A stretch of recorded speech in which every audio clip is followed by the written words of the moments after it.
আচ্ছা, এইবার উম এটাকে কি বলে গো? এরকম করে করতো, লসাগু করা নাকি? লসাগু করা না, লসাগু বলে যখন এর সাথে আরেকটা সংখ্যা থাকে। যদি একা একা থাকে, যদি একা, তাহলে গসাগু বলে। একা থাকলে গসাগু আর দুজন থাকলে লসাগু। একদম, যখন একা থাকবে তখন এটাকে আমরা বলি উৎপাদকে বিশ্লেষণ। ঠিক আছে, তখন আমরা এটাকে বলি উৎপাদকে বিশ্লেষণ। এটাকেও তাই বলে, উৎপাদকে বিশ্লেষণই বলে, কিন্তু ওই যে অনেকদিন ধরে শিখছি ওটা এখন লসাগু হয়ে গেছে। ঠিক আছে, তো এবারে উৎপাদকে বিশ্লেষণটাই একটু দেখবো। ঠিক আছে, কেন দেখবো? উৎপাদকে বিশ্লেষণ করলে মনে করো 16 নিলাম, 16কে কত দিয়ে দিব? 4 দিয়ে তো, 4 ছয় 16, 4 ছয় 16, 8 দিব কি না? 2 দিয়ে যাবে। একটা জিনিস মনে রাখবো, এই যে যখন আমরা উৎপাদকে বিশ্লেষণ করি, এটাকে ইংরেজিতে বলে প্রাইম ফ্যাক্টরাইজেশন, বা বাংলায় বলে মৌলিক উৎপাদকে বিশ্লেষণ। ঠিক আছে, আমাদের ছোটবেলায় বলতো এরকম কোন সংখ্যা দিয়ে দেওয়া যাবে না। কি বলতো? সবসময় প্রাইম সংখ্যা দিয়ে, মৌলিক সংখ্যা দিয়ে দিতে হবে। তাহলে 2 দিয়ে দিতে হবে, 2 দিয়ে 8, আবার 2 দিয়ে 4, আবার 2 দিয়ে 2। মনে পড়লো? তাহলে 16র যদি আমরা উৎপাদকে বিশ্লেষণ করি তাহলে সেটা কত? 2 ইন্টু 2 ইন্টু 2 ইন্টু 2। এটা হচ্ছে মৌলিক উৎপাদকে বিশ্লেষণ বা উৎপাদকে বিশ্লেষণ, প্রাইম ফ্যাক্টরাইজেশন। ঠিক আছে, যদি আমাকে দিত এখানে 75 কথার কথা, তাহলে কত দিয়ে দিতাম? 5 দিয়ে দিতাম। 5 15 75, আবার 5 দিয়ে দিতাম 3। তাহলে 75-এর উৎপাদকে বিশ্লেষণ করলে কত পাচ্ছি? 3 গুণন 5 গুণন 5। ঠিক আছে, এইবার কথা হচ্ছে, এগুলো তো আমরা জানি কি জন্য শিখাচ্ছেন এটা। ঠিক আছে, ব্যাপার হচ্ছে কোনো একটা সংখ্যার কতগুলা উৎপাদক থাকতে পারে। এটা কিন্তু আমি উৎপাদকে বিশ্লেষণ করলাম, এর কতগুলা উৎপাদক থাকতে পারে। বা আমার বক্তব্য যে আমি ষোলোকে কোন কোন সংখ্যা দিয়ে ভাগ করতে পারি, 16কে কোন কোন সংখ্যা দিয়ে ভাগ করতে পারি।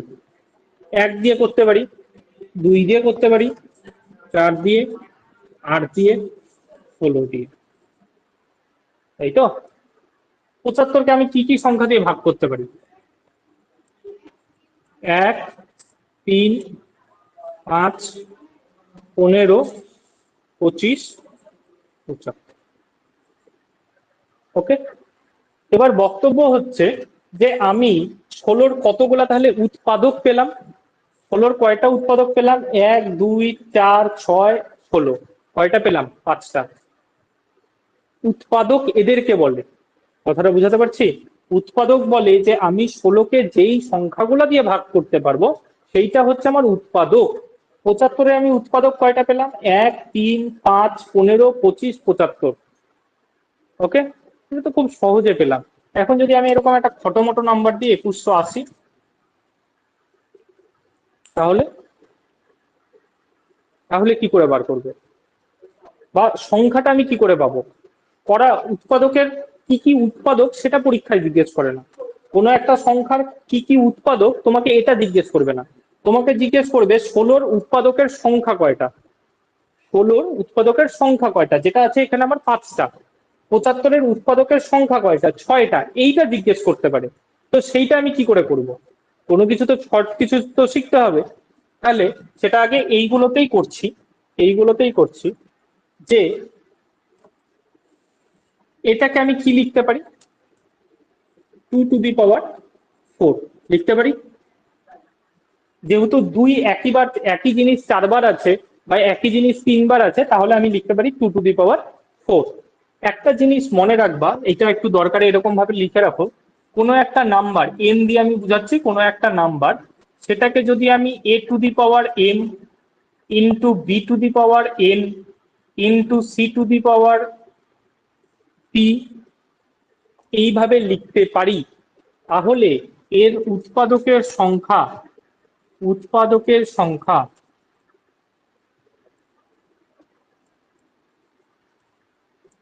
m+1 গুণন n+1 গুণন p+1।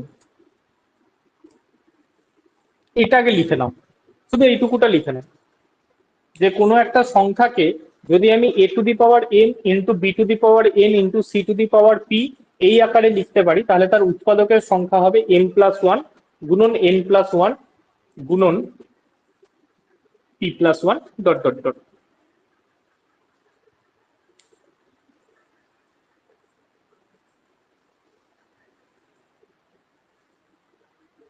ঠিক আছে, ওকে। এবার দেখো এটার এটার প্রয়োগ কোথায়, এটা করে আমি কি করে পাবো সেটা শিখতে হবে। আমি 16কে কি লিখলাম, 2⁴ আকারে লিখলাম, লিখলাম, মিলাও। 2⁴ মানে এ তার পাওয়ারে সামথিং আকারে লেখা আছে, তার মানে এইখানে এ হচ্ছে আমার 2 আর এম হচ্ছে আমার 4, একই না? তারপরে কি আর কিছু আকারে লিখতে পারছি না? তাহলে এখানেই শেষ। তাহলে এর উৎপাদকের সংখ্যা কি হবে, এম যা ছিল মানে পাওয়ারে যা ছিল তার সাথে 1 যোগ হবে না? পাওয়ারে যা ছিল তার সাথে 1 যোগ হয়েছিল না এখানে, তাহলে 4-এর সাথে 1 যোগ হবে, তাহলে কত হচ্ছে 5। এরপরে তো আর কিছু নাই, এরপরে তো আর কিছু নাই, তাহলে এর উৎপাদকের সংখ্যা কত দাঁড়ালো, 5ই দাঁড়ালো। কথাটা বুঝাতে পারলাম? আর একটা 75-এ দেখি, 75কে আমি কি লিখতে পারি, 3 ইন্টু 5-এর স্কোয়ার, 3 ইন্টু 5-এর স্কোয়ার, কারণ 3 একটা আছে তাই 3 একটা লিখলাম, 5 দুটো আছে মানে 5-এর স্কোয়ার লিখলাম। এইবার আগে দেখে নাও, তাহলে এটাকে আমি কি লিখতে পারছি, a to the power m into b to the power n আকারে লিখতে পারছি। এইখানে m এর ভ্যালু কত, m এর ভ্যালু পাওয়ারে কত আছে, 1 আছে না? তাহলে 1-এর সাথে 1 যোগ করলে কত হবে, 2। ডাইরেক্ট উৎপাদকের সংখ্যা বার করছি কিন্তু আমি, এইখানে কত আছে 2, 2-এর সাথেও 1 যোগ হবে, তাহলে কত হবে 3। আর তো কেউ আছে কিছু, তাহলে কত হবে 3 আর 2 গুণ করলে, দেখো তো 6টাই পাইছিলা।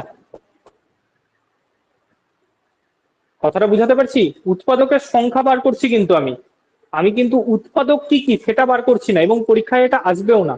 আবার বলবো আমি আমি কি আকারে লিখবো, এটার সাথে এটাকে কম্পেয়ার করো। a to the power m 3, তার পাওয়ারে 1, একটা থাকলে তো তার পাওয়ারে 1 লিখে না, তাহলে 3-এর পাওয়ারে কত আছে 1। আমার উপরের পাওয়ার গুলোকে নিয়ে কাজ, m এর ভ্যালু কত আছে 1, কি ছিল উৎপাদকের সংখ্যা m+1, তাহলে 1 যোগ 1 2 গুণন 5-এর পাওয়ারে কত আছে 2, 2-এর সাথে 1 যোগ হলে কত হবে 3, তাহলে 2 গুণন 3, আর কিছু আছে কি? তাহলে কত হচ্ছে 2 গুণন 3, তাহলে কত হলো 6। কথাটা বুঝাতে পারছি? ডাউট আছে কোনো, থাকলে বলো। আরেকটা সংখ্যা নিয়ে করি, আরেকটা সংখ্যা নিয়ে করি, বুঝবো এটা? আর করে নাও নয়তো। 60 কত দিয়ে যাবে, 2 দিয়ে 30, 2 দিয়ে 15, 3 দিয়ে 5, আর কি যাবে? তাহলে 60কে আমি কত লিখতে পারি, 60কে কত লিখতে পারি, 2-এর পাওয়ারে 2, 3-এর পাওয়ারে 1, 5-এর পাওয়ারে 1, তাই তো? তাহলে আমার উৎপাদকের সংখ্যা কি হবে, পাওয়ারে কত ছিল 2, 2-এর সাথে 1 যোগ হলে 3, একের সাথে 1 যোগ হলে 2, একের সাথে 1 যোগ হলে 2, তাহলে 2 2 4, 4 3 12, উৎপাদকের সংখ্যা কয়টা পাবো, 12টা। যদি মনে হয় যে না না 12টা পেতে পারি নাকি, দেখি। 1 পাবো, 2 পাবো, 3 পাবো, 4 পাবো, 5 পাবো, 6 পাবো, তারপর 7 পাবো, 8 পাবো, 9 পাবো, 10 পাবো, 15, 12 পাবো, 15 পাবো, 30 পাবো, 60 পাবো। 1 2 3 4 5 6 7 8 9 10 11,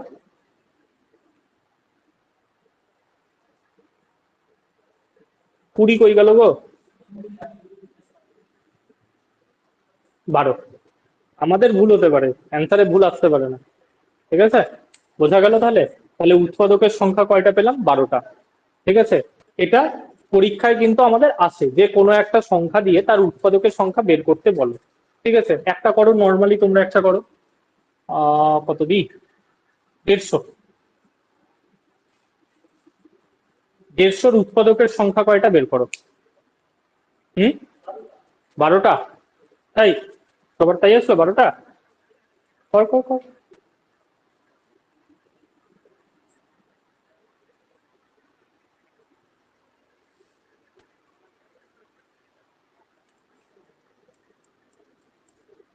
কত দিয়ে দিব, 5 দিয়ে 30, আবার 5 দিয়ে 6, 2 দিয়ে 3, তাহলে কি 2 এর পাওয়ারে 1, 3 এর পাওয়ারে 1, 5 এর পাওয়ারে 2, তাহলে 2 গুণন 2 গুণন 3, তার মানে 12টাই হবে। হয়েছে তো? আচ্ছা আচ্ছা, ঠিক আছে। আচ্ছা, এবার এই উৎপাদক গুলার মধ্যেও একটা কিন্তু একটা সুন্দর জিনিস আছে, যেটা দেখেছো কিনা, উৎপাদকের মধ্যে কিছু উৎপাদক আমি কি দেখতে পাচ্ছি, কি এই কিছু উৎপাদক জোড়, কিছু উৎপাদক বিজোড়। তাহলে উৎপাদকের সংখ্যা তো আমি 12 বের করে দিলাম। এবার বললো, যদি আমাকে বলে যে আচ্ছা এর মধ্যে কতগুলো জোড় উৎপাদক আছে, অড ফ্যাক্টর কতগুলো আছে, ইভেন ফ্যাক্টর কতগুলো আছে, সেটা কি করে করব? আমাকে যদি এবার বলে যে যতগুলা উৎপাদক বা ফ্যাক্টর আছে, উৎপাদকের বাংলা ইংলিশ ফ্যাক্টরও বলা যায়, ঠিক আছে, তো আমার যতগুলা উৎপাদক আছে বা ফ্যাক্টর আছে তার মধ্যে কয়টা জোড়, কয়টা বিজোড়, ইভেন ফ্যাক্টরের নাম্বার কয়টা, অড ফ্যাক্টরের নাম্বার কয়টা, সেটা কি করে বার করব? বলো দেখি, কার মাথায় কি আসতে পারে। আরে এই সংখ্যাটা তো পেয়ে যাবা, কিন্তু আমাকে ইন জেনারেল কোনো একটা সংখ্যার দিলে কি করে বলবো যে এর অড ফ্যাক্টর কয়টা হবে আর ইভেন ফ্যাক্টর কয়টা হবে?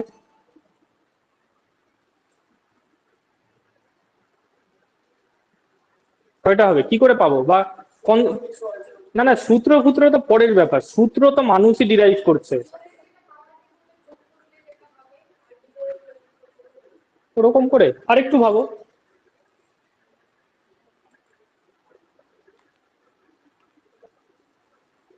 একটা জিনিস নর্মালি বলো, আমি বিজোড় কখন পাবো, বিজোড় কখন পাবো? যদি বিজোড় কখন পাবো, বলবা যদি জোড় না হয় তাহলেই বিজোড় পাবো। এবার কখন জোড় হবে না কখন? একদম, যখন আমার সেটার সাথে 2 গুণ হবে না। কথার কথা 15, 15 যদি আমি ফ্যাক্টর করি 5 দিয়ে 3, তাহলে 5 এর পাওয়ারে 1 গুণন 3 এর পাওয়ারে 1, 15 ফ্যাক্টর কয়টা পাবো? একের সাথে 1 যোগ করলে 1, একের সাথে 1 যোগ করলে, সরি কি বলছি আমি, মানে 2 আর 2 4, 15 যদি আমি ফ্যাক্টর করতাম তাহলে 15 ফ্যাক্টর কয়টা পেতাম, 1 3 5 আর 15, চারটাই পেতাম। দেখো 15 ফ্যাক্টরের মধ্যে কি কোনো আমি ইভেন ফ্যাক্টর পেয়েছি, কোনো জোড় ফ্যাক্টর আছে? নাই। কেন নাই? কেন নাই? কারণ 15 ফ্যাক্টরাইজেশনের সময় আমার এখানে কোনো 2 গুণ নাই। আমার যদি, আমি কি করে জোড় পেতে পারি, এই পৃথিবীতে তো সবাই বিজোড় হয়ে আসলো, যখনই তার সাথে 2 গুণ হবে তখনই তো বিজোড় হবে না। একটু ভেবে দেখো, যে আমি যদি প্রত্যেকটা সংখ্যার সাথে 2 গুণ করি, 1 এর সাথে 2 গুণ করি 2 হবে, 2 এর সাথে 2 গুণ করি 4 হবে, 4 এর সাথে 2 এর সাথে 3 গুণ করি 6 হবে। কথাটা বুঝাতে পারছি? যে আমার যখন 2 থাকবে না, বা 2টাকে যদি আমি বাদ দিয়ে দিই, তাহলেই তো আমি নাম্বার অফ অড ফ্যাক্টর গুলা পেয়ে যাব না। 2টাকে বাদ দিয়ে দাও, তাহলে 3 এর পাওয়ারে 1, 5 এর পাওয়ারে 1, তাহলে 1 আর 1 মানে 2 আর 2 মানে 4। তাহলে তুমি দেখো এখানে চারটাই তুমি অড ফ্যাক্টর পেয়েছো, 1 3 5 15। আর কোনো অড ফ্যাক্টর আছে নাকি দেখো দেখি, কথাটা বোঝাতে পারলাম? তাই কি না? যে আমার, যদি আমি 2টাকে বাদ দিয়ে দিই, একদম কমপ্লিট 2টাকে বাদ দিয়ে দেবো, বাকি যারা, অবভিয়াসলি 2 ছাড়া আমি কি আর অন্য কোনো ইভেন প্রাইম পেতে পারি? 2 ছাড়া তো আর কোনো প্রাইম ইভেন নাই, যা আসবে সব তো অডই আসবে।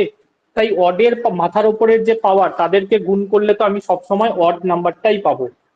ডাউট আছে কারো কোথাও? 4 আসবে? 4 কি আসবে? 4কে তো আমি লিখবোই 2 × 2।